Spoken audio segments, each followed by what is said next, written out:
ഫീമെയിലിനെ attraction ചെയ്യാൻ വേണ്ടിയാണ് ഇങ്ങനെ ഫെദർ ഓപ്പൺ ചെയ്യുന്നത്. നമ്മുടെ ആൾക്കാർ വിചാരിക്കുന്നത് മഴ വരാൻ വേണ്ടി ചെയ്യുന്നത്, പക്ഷേ അതല്ല.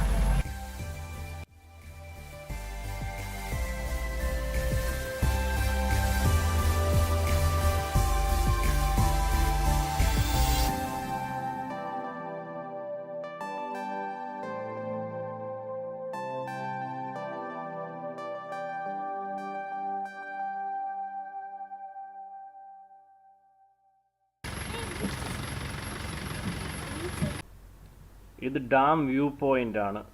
കൊടും വനത്തിന് നടുവിൽ ദൂരെ നമ്മൾ കണ്ടിട്ട് വന്ന ആ ഡാമിൻ്റെ കാഴ്ച വളരെ മനോഹരമായൊരു കാഴ്ചയാണ്.